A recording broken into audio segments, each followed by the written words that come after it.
Alam mo, madali na lang i-correct yun kaysa yung tao na wala siya sa kada event. Bakit? Kasi may word of God na naririnig siya. Magko-correct sa kanya. At least yung pagiging bida-bida niya, mako-correct. Pero ang mahirap yung wala ka sa pamilya ng Diyos. Paano mo isusustain yung kaligayahan na natanggap mo nung una pa lang? At ito yung biyaya ng Diyos sa buhay mo. Na wala kang pinaghirapan, kapatid. Kahit yung pera mo hindi tinanggap ng Panginoon. At ang tinanggap lang ng Panginoon yung pagsisisi mo at pagdesisyon mo tanggapin niya sa buhay mo. Yun lang. Pero binigyan ka kagad ng Lord ng biyaya para maligtas ka. Alam mo mga kapatid, pag naintindihan natin yun, napakadaling maging masaya. Tulad ng Macedonian Church. Sino ba ang makakapagsabing normal ka lang na wala kang relasyon sa Panginoon at may problema ka sa relasyon sa Panginoon? Masasabi mo bang maging masaya ka sa pagsubok? Hindi mo kaya maging masaya sa pagsubok. Kaya nga maraming Kristiyano doon tinetest ni Lord eh. Pag may pagsubok, iaalaw ni Lord ang pagsubok sa buhay mo. Bakit? Para malaman kung talagang nagiging genuine ka o hindi. Na kapag ba well provided kayo, kapag ba walang problema, kapag ba may inaasahan ka, masasabi mo bang may Kristo ka? Pero kapag dumating yung problema, inalaw sa yung problema, tulad ni Job, na pinatay ang kanyang buong pamilya, nawala ang lahat ng kanyang ari-arian, naiwan siya sa isang tabi na may sakit, at ang sakit na ito ay hindi basta-basta mapapagaling, at ang sakit na ito ay condemned sa lugar nila. Kapag may ketong ka, labas ka. Pero anong ginawa niya? Na-test yung kanyang faith. Ang sabi niya ng Lord, ako pa rin ay babalik sa'yo. Wala akong dapat ipagyabang, wala akong dapat questionin sa kung ano ang pagiging Diyos mo. Pero tayo ba? Kapag ba maalwan ang buhay, doon ba sasabihin nating may Diyos? Pero kapag may problema, may pinagdadaanan, lalo na pagdating sa usapang pera, wala ng Diyos. Hindi ka na ba maniniwala sa Diyos? Alam mo kung bakit ganun ang isang tao? Because of satisfaction. Problem sa satisfaction. Pero alam mo, matuto tayo sa buhay ng Macedonian Church, mga kapatid. Naging masaya sila kahit sila ay may maraming pagsubok. At alam mo ba, yung kasiyahan nila ay nag-produce pa ng kaya pa nila magbigay. Hallelujah. Ikaw, kahit kulang na, nakakapagbigay ka ba sa ibang tao? At kapatid, ang pinagbibigyan nila dito, sabi doon, mga mahihirap na mananampalataya. Sila ba hindi mahirap? Mahirap din sila. Kasi nasa crisis sila. Pero kapatid, nakaya pa nila magbigay, tumulong sa kapatid nila sa pananampalataya. Grabe, no? Ibig sabihin, kung ikaw ay maligaya sa Panginoon, ano man ang pinagdadaanan mo, may crisis ka man sa buhay mo pagdating sa finances, kapatid, hindi ibig sabihin nun makasalanan ka. Hindi ibig sabihin nun wala ang Diyos sa'yo. Ang ibig sabihin lang nun, inuhulma ka ng Diyos for His greater purpose in your life. Chine-check ni Lord kung nasa akin ba yung joy mo. Because ang tanging joy ng isang Kristiyano ay mula sa Panginoon. At sabi nga doon, the joy of the Lord is my strength. Kung ikaw ay masaya para sa Panginoon, malakas ka, lumaban ka. Kaya magsisipag ka lalo para sa Panginoon. Kaya check mo. Check natin yung sarili natin. Alam ko lahat tayo dito may kailangan i-evaluate sa buhay natin.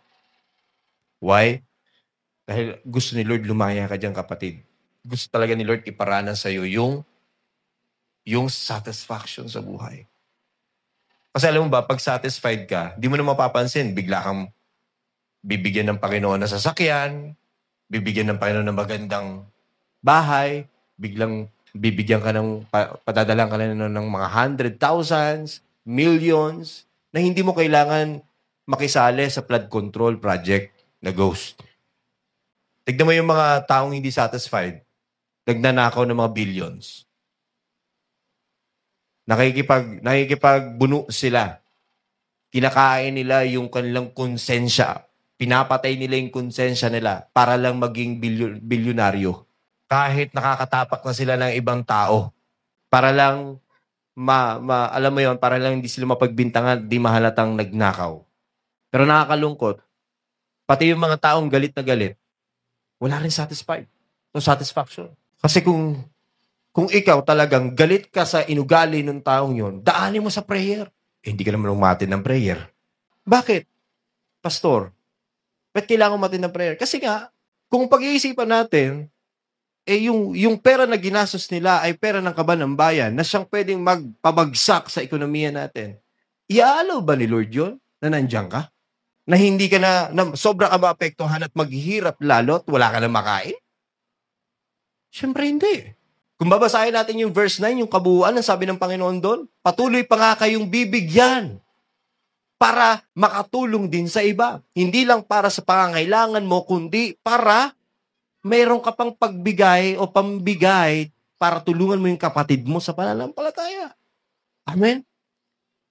Upang yung spirito ng satisfaction ay mangibabaw. Kaya mahirap, kapatid, kung ang galing natin tumulong sa labas, pero sa isa't isa, hindi tayo nagtutulungan. Pinatunayan po ito ni Apostle Paul. Kaya sa chapter 9, yung 8 and 9, sinulatan niyang Corinthian Church. Inayos niya, nirebuke niya yung ugali ng mga Corinthian Church. Why? Kasi parang wala silang satisfaction. Ang yaman-yaman nyo na. Ganyan pa kayo mag-isip. Pero tignan mo itong Macedonian Church. Nasa crisis. Pero tunay ngang biyaya ng Diyos ang nakikita natin sa kanila. At masaya pa sila at nakakapagbigay pa sila. So that is the manifestation ng alin? Ng mga taong may satisfaction. Kaya sa oras na ito, ira-run through na lang natin, no? Do you believe that God gives you a real satisfaction? Naniniwala ba talaga tayo na ang Diyos ang siyang tanging magbibigay lang ng tunay na satisfaction? Satisfaction sa relationship mo. Naniniwala ka ba ang Diyos lang ang magbibigay? Satisfaction ba sa iyong situation, everyday living? Naniniwala ka ba ang Diyos lang magbibigay? Maging sa profession mo. Sino rito hindi satisfied sa profession niya? Kaya grabing, alam mo yun, hindi masamang i-workout mo yung karir mo. Because si Lord nagbigay sa'yo, inalaw sa'yo ni Lord na magkaroon ka ng ganyang natapos o karir. Pero the moment na yun lang ang lagi mong pinagpupukusan, kapatid, ibig sabihin, hindi ka nasasatisfy kay Lord.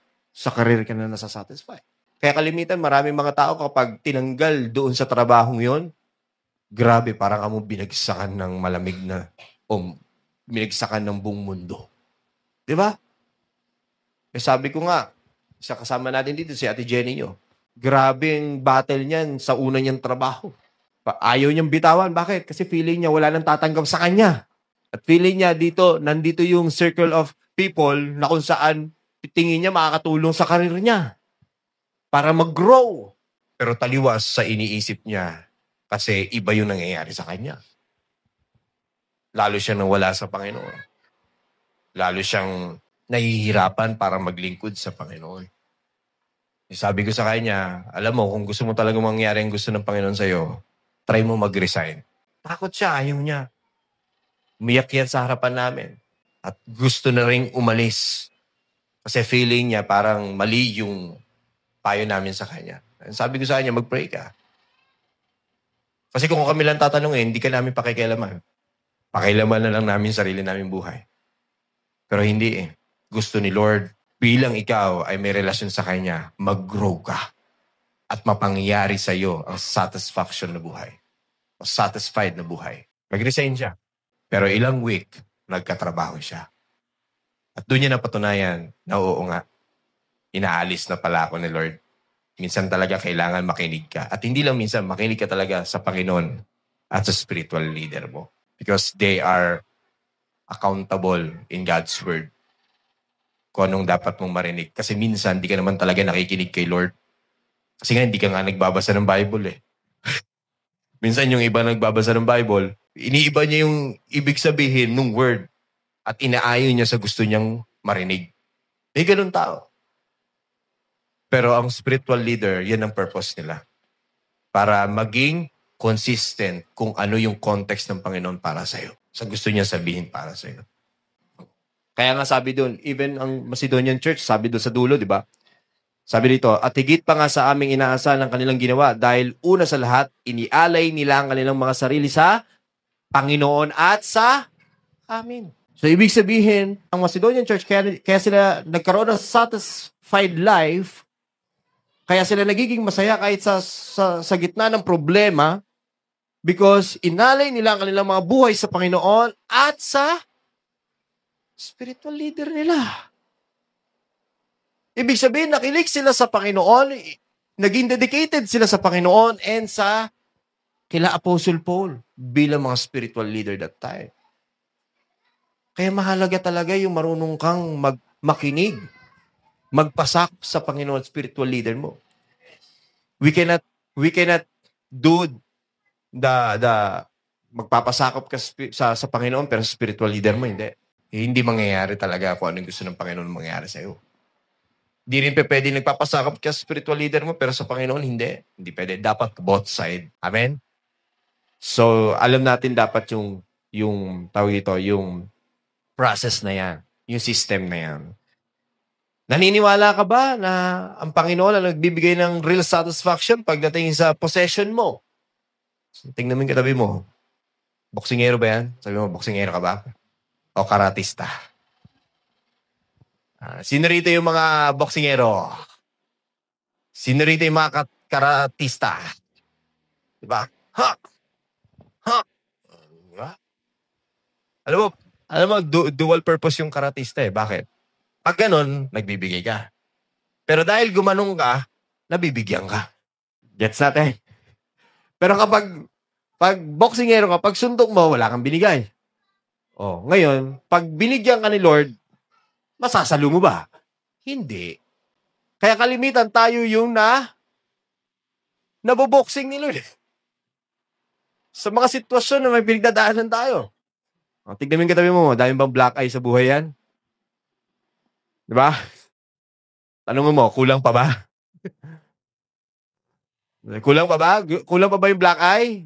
Sige, tuloy mo lang. Wag mong ilagay yung satisfaction mo sa Panginoon. Pagdating ng panahon, di ka na makilala sa spiritual mong buhay. Bakit? Yung dating maputi, naging maitim. Kasi puro black eye. Diba? Kapatid, wag. Okay? And dulo, naniniwala ka ba na ang Diyos ang kaya magbigay sa iyo pagdating sa satisfaction ng kaluluwa mo? Kapatid, very important yung kaluluwa kaysa yung physical. Kaya wag mong galingan para ayusin mo yung physical mo. Galingan mo para ayusin mo yung kaluluwa mo. Because our soul is binubuo ng mind, will, and emotions. Tandaan mo, yan na lang yung bukod tanging hinabol ng Panginoon para maligtas ka. Kasi hindi niya na may sasama yung katawan mo. Puno na ng kasalanan yan eh. Kontaminado na yan. Kaya nga, wag mong hayaan ng flesh desire mo ang manaig sa buhay mo, kundi yung spiritual desire mo. Amen? So, kaya kapatid, mahalaga, alamin mo. Sabi nga rito, saan ka nakadepende o saan nakadepende ang satisfaction mo sa buhay? Sa Lord o sa world? Okay, ulitin natin. Sabi dito, sabay-sabay nga tayo, 1, 2, 3, go. Saan nakadepende ang satisfaction mo sa buhay? Sa Lord o sa world? Kailangan mong maintindihan yan. Amen? Because satisfaction in Tagalog, kasiyahan yan. Kaluguran yan. Kakontentohan yan. So, it means fulfillment of one's wishes, expectation, or needs. Wow! So, yun pala. So, saan ka na-fulfill? Ano yung tinatanggap mong fulfillment? Yung fulfillment ng world o yung fulfillment ng Lord? Kasi kung fulfillment ng world, so be it. Yayaman ka literally. Yun nga lang, hindi natin masusure kung hindi ka rin mabubulok sa impyerno. Bakit? Kasi sabi ng Panginoon, mahirap makapasok ang mga mayamang tao sa kaharian ng Diyos.